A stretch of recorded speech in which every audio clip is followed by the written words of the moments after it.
বিসমিল্লাহির রহমানির রহিম। প্রিয় বন্ধুগণ, আসসালামু আলাইকুম ওয়া রাহমাতুল্লাহ। আজকে আমাদের আলোচ্য বিষয় বাংলাদেশের সংবিধানের ইতিহাস। বাংলাদেশের সংবিধানের রচনার ইতিহাস যদি বলতে হয়,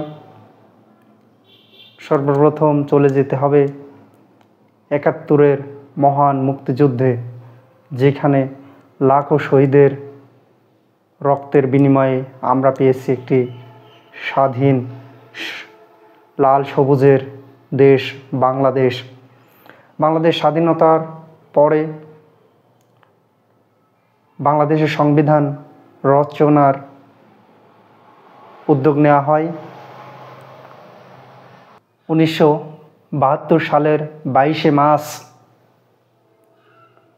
সংবিধান রচনার বা প্রণয়নের জন্য একটি গণপরিষদ গঠনের জন্য রাষ্ট্রপতি একটি অধ্যাদেশ জারি করেন।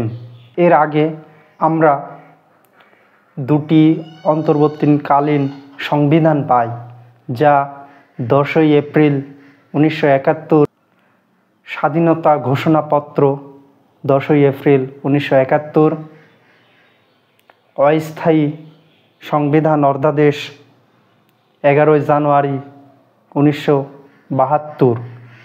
এরপর রাষ্ট্রপতির গণপরিষদ যে অধ্যাদেশ জারি করেন, সেই অধ্যাদেশের সদস্য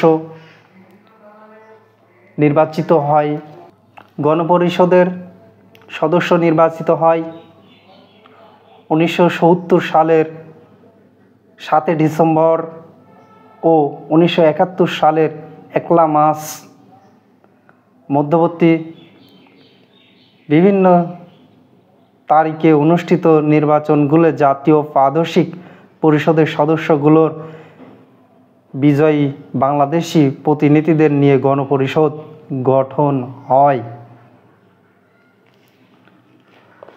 গণপরিষদ গঠন করা হয় জাতীয় পরিষদের ১৬৯ জন প্লাস প্রাদেশিক পরিষদের ৩০০ জন, মোট ৪৬৯ জন। এর মধ্যে মারা যান ১২ জন, পাকিস্তানি নাগরিক হন ২ জন, দালালি আইনে আটক হন ৫ জন, গণপরিষদ সদস্য বাতিল, আওয়ামী লীগ থেকে বহিষ্কৃত হন ৪৬ জন এবং বৈদেশিক সার্ভিসে যোগদান করেন ১ জন। এই সর্বমোট ৬৬ জন বাদে থাকলো মোট ৪০৩ জন। ৪০৩ জনের মধ্যে ৪০০ জন ছিল আওয়ামী লীগের এবং মাত্র ৩ জন ছিল বিরোধী দলীয় সদস্য। এই গণপরিষদ গঠনের প্রথম অধিবেশন বসে ১৯৭২ সালের। এই অধিবেশনে ৩৪ জন সদস্য বিশিষ্ট একটি খসড়া শাসনতন্ত্র প্রণয়ন কমিটি গঠন করা হয়। এর প্রধান ছিলেন ডক্টর কামাল হোসেন এবং একমাত্র মহিলা সদস্য ছিলেন বেগম রাজিয়া এবং একমাত্র বিরোধী দলীয় নেতা ছিলেন সুরঞ্জিত সেনগুপ্ত। এভাবেই ৩৪ সদস্য বিশিষ্ট একটি সংবিধান প্রণয়ন কমিটি গঠন করা হয়। ডক্টর কামাল তাদের প্রধান ছিলেন। ডক্টর কামাল বিভিন্ন দেশে ঘুরে সংবিধান প্রণয়নের কার্যাবলী পরিচালনা করেন। বিশেষ করে তিনি ভারত এবং ইংল্যান্ডে ভ্রমণ করে তাদের সংবিধান দেখে বিশ্লেষণ করে বাংলাদেশের সংবিধান প্রণয়ন করেন।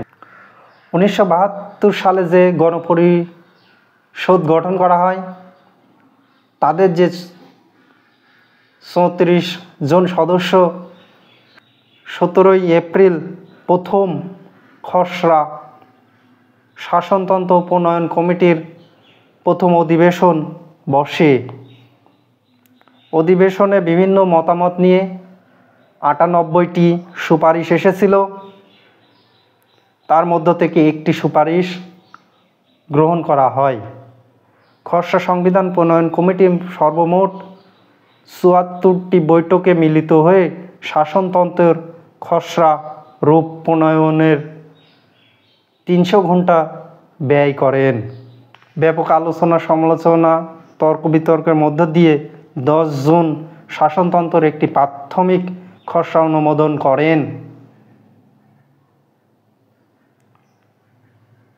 1972 সালের 11 অক্টোবর কমিটির সর্বশেষ বৈঠক অনুষ্ঠিত হয় এবং গণপরিষদের দ্বিতীয় অধিবেশন 1972 সালের 12 অক্টোবর দ্বিতীয় অধিবেশন বসে। এই অধিবেশনে ডক্টর কামাল হোসেন খসড়া শাসনতন্ত্রের বিল আকারে উপস্থাপন করেন।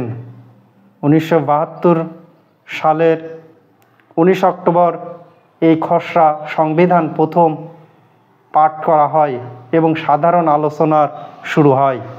30 অক্টোবর পর্যন্ত এর ওপর আলোচনা চলতে থাকে। 19 অক্টোবর থেকে 30 অক্টোবর পর্যন্ত 10টি বৈঠকে মোট 32 ঘন্টা এই আলোচনা চলে। এ সময় বিলের উপর 163টি সংশোধনীয় প্রস্তাব আনা হয়, কিন্তু মাত্র 84টি সংশোধনীয় প্রস্তাব গৃহীত হয়। 1972 সালের 4 নভেম্বর খসড়া সংবিধান বিলের উপর তৃতীয় সর্বশেষ পাঠ চলে। উহা 2 ঘন্টার কম সময় ব্যয় হয়।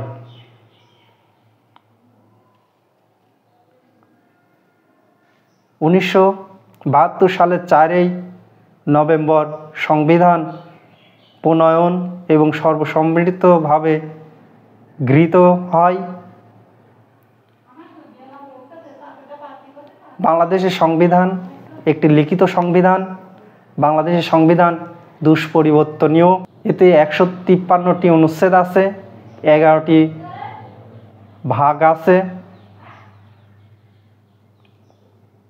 এবং 18টি মৌলিক অধিকার আছে। এ পর্যন্ত বাংলাদেশের সংবিধান 17 বার সংশোধিত হয়েছে। 1972 সালের সংবিধানে 4 নভেম্বর প্রণয়ন করা হয়। সেই প্রণয়ন সংবিধানে 153টি অনুচ্ছেদ, 4টি তফসিল ও একটি প্রস্তাবনা রয়েছে। সংবিধান ছিল দুষ্পরিবর্তনীয়। একটি প্রস্তাবনা ছিল কেন্দ্রিক শাসন ব্যবস্থা, এক কক্ষ বৈশিষ্ট্য শাসন ব্যবস্থা ইত্যাদি উল্লেখ করে এই সংবিধান প্রণয়ন করা হয়, যা বাংলাদেশের প্রথম সংবিধান রচনা করা। 72 সালের সংবিধান প্রণয়ন করা হয়।